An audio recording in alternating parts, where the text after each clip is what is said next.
참 기쁜 날이 되게 하여 주시옵소서. 한날 한날이 기쁨으로 가득 찰 수 있으면 좋겠습니다. 평안으로 가득 채워졌으면 좋겠습니다. 불안감은 사라지게 하여 주시옵소서. 근심도 걱정도 사라지게 하여 주옵소서. 예수 안에 있는 참된 평안과 기쁨이 우리 마음을 사로잡게 하여 주옵시고, 주께서 주시는 그 평강과 기쁨과 기대를 가지고 한날 한날 살아가는 우리 되게 하여 주시옵소서. 이 모든 것이 주의 은혜이기에 그 은혜 가운데 살아가는 기쁨을 누릴 만한 자격이 있고 또한 기회가 온 줄로 믿사오니, 우리 마음에 그 어떤 상황도 어떤 사람도 우리를 흔들지 못하게 하여 주옵시고, 예수 안에 참 기쁨과 평안을 누리게 하여 주시옵소서. 감사합니다. 고마우신 예수님 이름으로 기도드렸습니다. 아멘, 아멘. 오늘은 45장 볼까요? 예레미야 45장 1절에서 5절. 어저께 41장을 못 따라서 오늘은 조금 빨리 한번 진행을 해보겠습니다. 45장 1절에서 5절까지. 지금 감리교회에서는 입법총회 중입니다. 말 그대로 2년에 한 번씩 법을 개정하는데 여러 가지 이번엔 실제적인 법들이 지금 오가고 있네요. 그래서 은퇴 목사님들 원래 은퇴연금이라는 게 있었는데 92만 원씩 원래 지급이 됐거든요. 40년 연한으로 해서 2만 6천 원씩. 근데 2만 원씩으로 줄어서 80만 원으로 지금 책정이 돼서 내년부터 아마 나가게 될 것 같고, 뭐 그러한 법들이 지금 계속 통과되고 있는데 3개 대학교, 감리교 신학대학, 모건대학교, 협성대학교 통합. 그래서 웨슬리 신학대학교로 아마 다시 시작이 됐고, 대학원 대학교라고 그래서 이제 대학교가 아니라 대학원 중심의 대학으로도 바뀔 것 같고, 실질적으로 이제 우리 같은 개체교회에 영향을 줄 수 있는 거는 공유교회 개념이 이제 나왔네요, 드디어.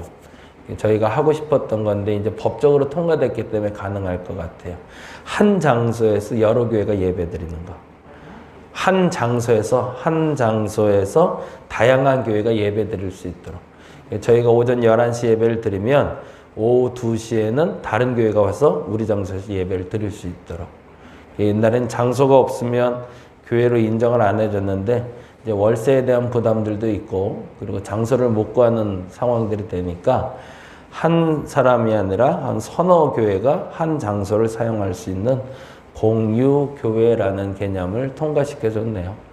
아마 내년부터는 저희 교회도 그걸 좀 사용할 수 있을 것 같습니다. 그래서 저희 생각에 이제 11시 예배를 저희가 쓰고 오후 3시 그리고 저녁 6시 이렇게 한번 사용해 볼까 생각했었는데 아마 내년부터는 조금 본격화될 수 있을 것 같습니다. 위에서 계속 기도해 주세요. 네, 그래서 좋은 결과들이 나올 수 있도록, 그러려고 만든 공간이니까 그렇게 잘 사용할 수 있도록 기도해 주시기 바랍니다. 45장 1절에서 5절 말씀 같이 볼까요? 유다의 요시야 왕의 아들 여호야김 넷째 해에 네리야의 아들 바룩이 예레미야가 불러주는 대로 이 모든 말을 책에 기록하니라. 그때에 선지자 예레미야가 그에게 말하여 이르되, 바룩아, 이스라엘의 하나님 여호와께서 내게 이같이 말씀하셨느니라. 내가 일찍이 말하기를 화루다. 여호와께서 나의 고통에 슬픔을 더하셨으니 나는 나의 탄식으로 피곤하여 평안을 찾지 못하도다. 너는 그에게 이르라. 여호와께서 이와 같이 말씀하시기를, 보라, 나는 내가 세운 것을 헐기도 하며 내가 심은 것을 뽑기도 하나니 온 땅에 그리하겠거늘 내가 너를 위하여 큰 일을 찾느냐? 그것을 찾지 말라. 보라, 내가 모든 육체에 재난을 내리리라. 그러나 내가 가는 모든 곳에서는 내가 너에게 내 생명을 노량물 주듯 하리라.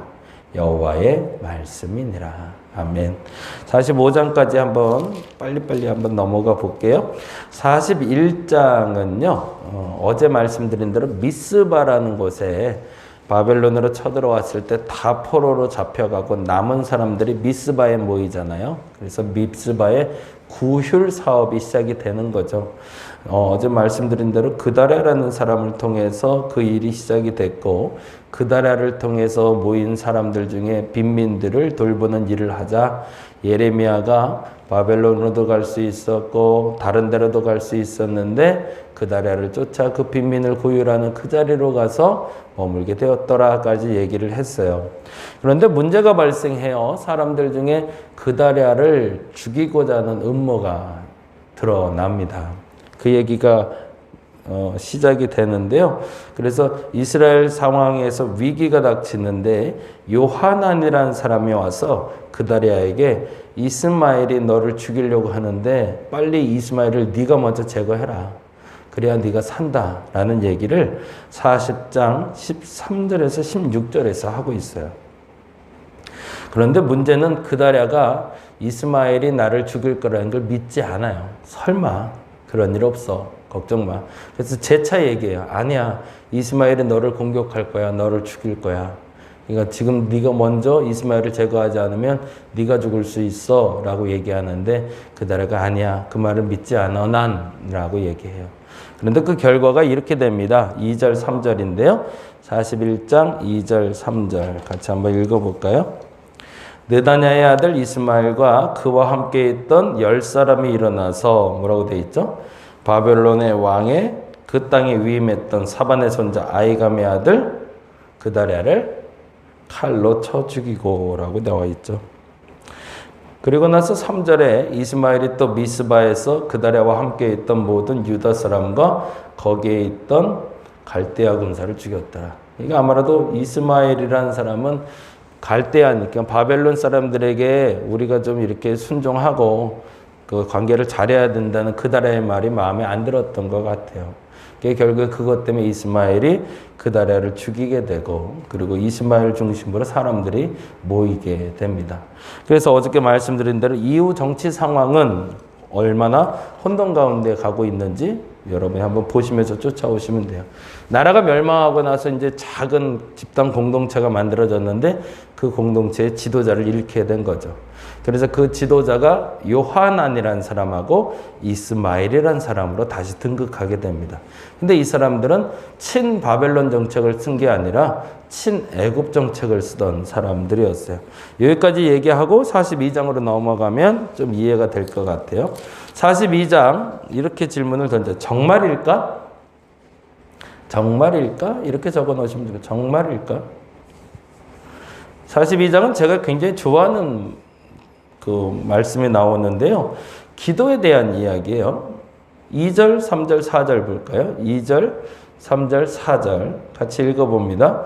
선지자 예레미야에게 이르되 당신은 우리의 탄원을 듣고 이 남아있는 모든 자를 위하여 당신의 하나님 여호와께 기도해 주소서. 누굴 위해서죠? 바벨론으로 포로로 잡혀가지 않고 미스바에 남아있는 이 사람들을 위해서. 누가 요청했을까요? 이스마엘과 요하난이 요청을 합니다. 그다랴 같은 경우의 요청과는 이건 개념이 다르죠. 그런 의미로 여러분이 보셔야 돼요. 기도해 주셔서 당신이 보는 바와 같이 우리는 많은 사람 중에 남은 적은 무리니 당신의 하나님 여호와께서 우리가 뭐라고 되어 있어요? 마땅히 갈 길과 할 일을 보이시기를 원하나이다. 여기서 제가 그 질문을 던지게 정말일까? 정말 마땅히 갈 길과 할 일을 보기를 원한 걸까? 우린 여기서 다시 한번 질문 던져야 돼요. 그리고 나서 이렇게 얘기합니다. 5절 말씀 볼까요? 5절 말씀. 네. 같이 읽겠습니다. 그들이 예레미야에게 이르되 우리가 당신의 하나님 여호와께서 당신을 보내사 우리에게 이르시는 모든 말씀대로 행하리이다. 여호와께서는 우리 가운데 진실하고 성실한 증인이 되시옵소서. 그 다음에 6절 우리가 요 6절에는 별표해 놓고 같이 봅니다. 우리가 당신을 우리 하나님 여호와께 보내면 그의 목소리가 우리에게 뭐 한다고요? 좋든지 좋지 않든지 막론하고 순종하려 함이라. 그게 기도의 응답이죠. 그렇죠? 그리고 나서 이렇게 얘기합니다. 우리가 우리 하나님 여호와의 목소리를 순종하면 우리에게 복이 있으리라 아니라. 정말일까? 이 질문으로 보시면 돼요.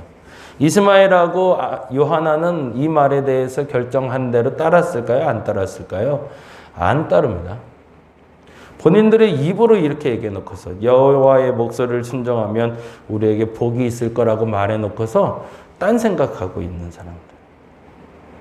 마땅히 갈 길과 할 일을 보여달라고 요청한다면 하나님이 마땅히 갈 길과 할 일을 알려주시면 그대로 행할 수 있는 여러분 되시기 바랍니다. 그게 진짜입니다. 그렇게 해야 됩니다. 그런데 우리는 하나님께 묻기는 하되 우리의 뜻대로 행할 때가 너무 많더라는 거죠. 그 얘기를 42장에서 우리에게 던져주고 있어요. 42장에서 예레미야에게 요하난과 이스마엘의 무리들이 다음과 같이 묻고 답을 얻지만 여호와께서 예레미야에게 하신 말씀에 전혀 순종하지 않습니다. 사실은 예레미야에게 끊임없이 반복해서 말씀드린 건 항복하라. 그리고 그 자리에 멈춰라 라고 하는 건데 그들은 이렇게 행동을 합니다. 19절입니다. 같이 볼까요? 42장 19절 20절 읽어봅니다. 유다의 남은 자들아 여호와께서 너희를 두고 하신 말씀에 너희는 애굽으로 가지 말라 하셨고 나도 오늘 너희에게 경고한 것을 너희는 분명히 알라. 그러면 뭐가 될 거예요? 원래 여호와의 말씀에 순종하면 복이 있을 거잖아요. 그러면 이들은 어떻게 했을까요? 20절 너희가 나를 너희 하나님 여호와께 보내며 이르기를 우리를 위하여 우리 하나님 여호와께 기도하고 우리 하나님 여호와께서 말씀하신 대로 우리에게 전하라. 우리가 그대로 행하리라 하여 너희의 마음을 뭐 했다고요? 속였느니라 라고 되어 있죠. 말은 그렇게 해놓고 결국에는 너희는 순종하지 않지 않았냐. 그 결과가 21절, 22절처럼 될 거랍니다. 볼까요? 너희 하나님 여호와께서 나를 보내사 너희에게 명하신 말씀을 내가 오늘 너희에게 전하였어도 너희가 너희 하나님 여호와의 목소리를 도무지 순종하지 아니하였은즉 너희가 가서 머물려고 하는 곳 어딜까요? 애굽이겠죠. 애굽에서 칼과 기근과 전염병에 죽을 줄 분명히 알지니라. 이렇게 선포가 됩니다. 그래서 42장을 읽으면서 우리 그 질문 던질 수 있습니다. 갈 길과 할 일을 보여주소서라는 기도가 맞는 기도지만 정말 갈 길과 할 일을 보여주시면 좋든지 좋지 않든지 순종하게 하옵소서. 그게 정답이죠. 그래야 그게 복이 되는 거니까. 근데 좋든지 좋지 않든지는 뭐죠? 내게 좋든지 내게 좋지 않든지. 그럼에도 불구하고 하나님의 뜻이라면 순종할 때 그게 복이 되는 거지. 내게 좋다고 순종하고 내게 좋지 않다고 순종하지 않으면 결국에는 화가 온다. 그 얘기를 42장에서 하고 있습니다. 43장은 결국의 선택은 이렇게 해놓죠. 결국의 선택은 어떻게 할까요? 결국에 그들은 애굽으로 가고 맙니다. 하나님의 뜻은 귓등으로도 안 들은 거죠. 그럼 왜 그랬을까요? 따르는 백성들에게 듣는 척하기 하기 위해서죠. 가식을 갖기 위해서. 하나님의 말씀에 이렇게 얘기하셨는데 근데 원래 이게 맞는 거야 라고 얘기하려고 핑곗거리를 만들었던 거죠. 묻고 가는 것처럼 보이게 하려고. 그래서 43장의 결국의 선택은 이라고 해놓으시고 애굽으로 가는 이스라엘 백성들을 보시면 돼요. 근데 정말 또 재밌는 건 예레미야는 그러면 어떻게 할까요? 예레미야는 바벨론으로 잡혀가라고 그럴 때 나 거기 안 가. 아무 데나 가. 거기도 안 갈래. 그 빈민들하고 같이 있을래. 그러고 남았는데 거기서 쿠데타가 일어나서 사람이 죽고 지도자가 다시 세워지고 근데 그 지도자는 하나님 말에 망발을 하고 이런 사람이란 말이에요. 그래서 그 사람이 와서 나에게 기도해달라고 그러더니만 나 애굽으로 갈까요? 여기 남을까요? 물어봤단 말이에요. 그래? 정말 할래? 애굽 가지 말고 여기 남아. 근데 그 지도자가 하는 말이 하나님이 그렇게 말했어도 난 애굽 갈래? 그러고 가버렸단 말이에요. 화가 나는 일이죠. 그리고 거기 가서 무슨 일이 있을지 뻔히 알죠.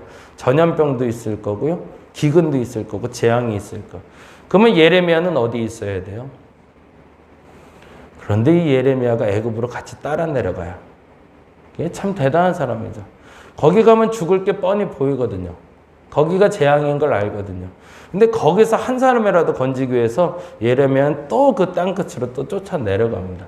그래서 그들과 같이 머무는 선지자가 바로 예레미야예요. 이게 참 멋있는 사람이죠. 그렇게 말해놓고 자기도 애굽으로 쫓아가서 애굽 사람들에게 그러지 말고 다시 돌아가라. 여기 있지 말아야 된다. 너 이러면 안 된다라는 다그치는 설교를 합니다. 그게 43장 얘기고요. 44장은 이렇게 적어 놓으시면 좋을 것 같아요. 애굽으로 간 사람들의 착각은, 이것도 또 황당해요. 그렇게 요지부동 내려갔으면 거기서라도 정신 차려야 되는데 이 사람들의 얘기가 이렇습니다. 15절부터 볼까요? 44장 15절. 같이 한번 읽어봅니다. 44장 15절. 그리하여 자기 아내들이 다른 신들에게 분향하는 줄 아는 모든 남자와 곁에 섰던 모든 여인 곧 애굽 땅 바드로스에 사는 모든 백성의 큰 무리가 예레미야에게 대답하여 이르되, 뭐라고 얘기했냐면 이렇게 얘기합니다. 내가 여호와의 이름으로 우리에게 하는 말을 우리가 듣지 아니할 거래요. 그리고 17절에 우리 입에서 낸 모든 말을 반드시 실행하여 우리가 본래 하던 것 곧 우리와 우리 조상 선조와 우리 왕들과 우리 고관들이 유다 성읍들과 예루살렘 거리에서 하던 대로, 거기다 줄쳐놓으세요. 이들의 실수와 착각이 어디에서 왔는지 보여줍니다. 줄쳐놓으세요. 우리가 본래 하던 것에 별표하고 뭐 두 줄 쳐놓으셔도 될 것. 너무 중요한 단어니까 우리가 본래 하던 것. 근데 본래 하던 것이 뭐냐면 우리와 우리 선조와 우리 왕들과 우리 고관들이 예루살렘과 유다 성읍에서 하던 거래요. 그건 뭘까요? 그냥 여기까지만 유추해보면 원래 이건 하나님을 잘 섬기는 거여야 되지 않나요? 근데 이들이 이렇게 얘기합니다. 하던 대로 뭐라고 돼 있죠? 하늘의 여왕에게 분향할 거래요. 그건 뭐예요? 언제부터 잘못된 거예요? 그 과거 어느 시점부터 문제가 있었던 거죠. 그리고 이렇게까지 얘기합니다. 하늘의 여왕에게 분향했었고요. 그들은 그때에는 어떻게 돼 있대요? 우리가 먹을 것이 풍부하고 복을 받고 재난을 당하지 않았대요. 착각이죠. 엄청난 착각에 빠져 있는데 이 착각을 누가 줬냐는 거죠. 그의 아버지, 그의 할아버지들이 준 거죠. 우리의 역할이 너무 중요합니다. 과도기를 또 살아가고 있어요. 코로나가 끝나고 나서 우리 아이들이 물을 겁니다. 신앙생활은 어떻게 하는 거야? 근데 우리는 대답을 해줘야 돼요. 근데 그 대답을 잘못해주면 이렇게 만들어 버릴 겁니다. 그들이 하던 대로 우리도 할 거야. 우리가 하던 대로 우리 아이들은 신앙생활 할 겁니다. 그냥 그게 몸에 밴 거니까. 근데 그들의 고백을 들어보니 전혀 엉뚱한 짓을 하고 있는 거죠. 근데 너 왜 그렇게 하니? 그랬더니 우리 엄마가 이렇게 했는데 우리 아빠도 그렇게 하던데? 라고 얘기하더라는 거죠. 이런 실수가 오늘 발생하지 않도록 우리는 우리의 태도에 집중해야 됩니다. 난 지금 뭐 하고 있는 걸까? 우리 아이들이 나를 보고 있는데 신앙생활, 교회 학교에서 가르치는 것이 아니라 가정에서 가르친다는 얘기 하죠. 우리 가정에서 나는 진짜 신앙인인가? 우리 아이들이 나중에 나의 사는 모습을 보고 신앙생활 할 텐데 그 모습이 온전할까? 마치 지금 아이들 얘기하는 것처럼 하늘의 여왕에게 섬기다가 복 받았었는데 우리는 하나님 섬기다 복 받은 게 아니었어 라고 말하지 않을까? 그 시기를 살아가고 있는 우리가 지금 오늘 어떻게 살아가야 되는지를 점검할 수 있기를 바랍니다. 그게 44장의 얘기가 돼요. 무서운 얘기죠. 그래서 이들은 더 이상 하나님 섬기지 않고 하늘의 여왕을 섬기겠다고 선포하는 자리가 바로 44장의 자리가 됩니다. 그러려면 못하러 하나님께 물었냐는 거죠. 45장 이제 마무리할게요. 여기까지 빨리 좀 온다고 했는데 45장은 그럼에도 불구하고요. 그럼에도 불구하고 이렇게 적어주세요. 바룩에게 임한 위로는 이렇게 해놓으시면 좋을 것 같아요. 바룩에게 임한 위로는 그럼에도 불구하고 그러한 여러 가지 상황에도 불구하고 끝까지 변하지 않는 사람이 있었다는 거예요. 그게 누굴까요? 예레미야의 시종이었던 바룩입니다. 그 사람은 끊임없이 이러한 와중에도 예레미야의 서신을 받아 적습니다. 그리고 낭독하는 사람이었어요. 그런데 그 마음이 영 편치 않은 거죠. 왜냐하면 하는 것마다 예레미야를 쫓아가면 하나님의 뜻이기 때문에 형통해야 되는데 예레미야를 쫓아갈 때마다 형통하기는 그냥 뭔가가 계속 망가지고 있는 걸 보고 내 삶도 펴지를 않거든요. 그러자 2절에 바룩에게 하나님이 친히 이제 예레미야의 입을 통해서 이렇게 위로하십니다. 읽어볼까요? 2절. 바룩아, 이스라엘의 하나님 여호와께서 내가 이같이 말씀하셨느니라. 뭐라고 되어 있죠? 내가 일찍이 말하기를 화로다. 뭐죠? 예레미야 쫓아다녀서 얻은 게 하나도 없다는 거죠. 내가 평생 스승이라고 쫓아다닌 예레미야에게 하나님 말씀 듣고 살았는데 그렇다고 세상이 변한 것도 아니고 나라가 망하지 않은 것도 아니고 쫓겨 또 애굽까지 왔는데 이게 뭔가 화로다라고 얘기한 거죠. 그리고 얘기합니다. 여호와께서 나의 고통에 슬픔을 더하셨으니 나는 나의 탄식으로 피곤하여 평안을 찾지 못하였도다. 얼마나 힘들면 이런 고백을 했겠어요? 근데 그 고백을 하나님이 들으셨다는 거죠. 그리고 이렇게 얘기하십니다. 너는 그에게 이르라. 여호와께서 이와 같이 말씀하시기를 보라. 나는 내가 세운 것을 헐기도 하고 내가 심은 것을 뽑기도 하나 온 땅이 그러하겠거늘 너만 힘든 거 아니고 지금은 다 힘들어. 네가 하나님 말씀을 따랐기 때문에 힘든 게 아니라 다른 사람들도 다 힘들어. 그런데 너도 힘든 것뿐이야 라고 얘기하는 거예요. 너만 힘든 게 아니라 다 같이 힘들어. 그게 내 뜻이기 때문에 그래. 그런데 5절 참 중요한 단어가 나오죠.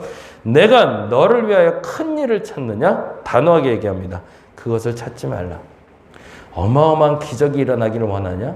뭔가 개혁적인 일이 일어나기를 그런 일 없을 거다. 아주 단호하게 얘기하시죠. 그리고 얘기하십니다. 내가 모든 육체의 재난을 당하리라. 너뿐만 아니라 모두가 계속 힘들 거야. 그러나 내가 가는 모든 곳에서는 내가 너에게 뭐라고 되어 있죠? 내 생명을 노량물로 주듯 하리라. 그건 뭐죠? 최소한 너의 생명은 내가 지킬 거야 라는 거예요. 이게 멋있는 거죠. 바룩에겐 그렇게 약속을 하십니다. 어려워. 다 어려워. 근데 너만 힘든 거 아니야. 너무 힘들다고 하지 마. 다 힘든데 대신 나는 너의 생명만은 지켜줄 거야. 그러니 염려 마. 라고 바룩에게 위로해 주십니다.